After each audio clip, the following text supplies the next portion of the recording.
Peshawar session court اور high court کے داخلی دروازوں پر غیر ضروری سیکیورٹی کا معاملہ۔ ڈسٹرکٹ بار پشاور نے تمام دروازوں پر غیر ضروری سیکیورٹی ہٹانے کے لیے 24 گھنٹوں کا الٹیمیٹم دے دیا۔ اس موقع پر وکلاء نے کہا کو ہراساں کیا جا رہا ہے۔ سیکیورٹی سے ہم نے کبھی انکار نہیں کیا، ہم اپریشیٹ کرتے ہیں سیکیورٹی اس کو، لیکن سیکیورٹی کے اس میں وکلاء کے ساتھ بدتمیزی اور ان کے ساتھ غلط قسم کے یہ جو ہراسمنٹ کا طریقہ اپنایا ہوا ہے، چاہے وہ کسی پارٹی کا وکیل ہو، یہ سلسلہ ہم ہائیلی اس کو کنڈیم کرتے ہیں۔ ہم نے سیکیورٹی کے ساتھ ہمیشہ کبھی بھی کسی کے لیے ہرڈل نہیں بنایا۔ سیکیورٹی ہے، ہائی کورٹ کی ہے، ادھر ڈسٹرکٹ کورٹس کی ہے، جتنے بھی گیٹس ہیں جس پہ وکلاء کی انٹری ہوتی ہیں، وہاں پہ وکلاء کو جن جن مسائل کا سامنا ہوتا ہے، باڈی سرچ کے حوالے سے، ان کے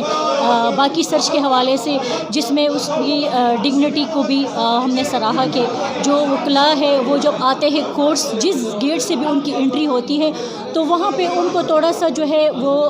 یہ چیز سیکیورٹی کو کرنی چاہیے کہ ہر گیٹ پہ وکلاء کی تلاشی ہوتی ہے، لیکن پھر بھی اتنے مسائل یہاں پہ سیکیورٹی کے حوالے سے ہے۔ کا جو ایشو ہے وہ تھارولی ڈسکس ہو۔ اس میں تمام وکلاء نے یونانیورسلی یہ فیصلہ کیا ہے کہ تلاشی دینے سے کوئی وکیل انکاری نہیں ہے، لیکن ڈگنیفائڈ طریقے سے جامع تلاشی لی جائے تو ہر وکیل تعاون کے لیے تیار ہے۔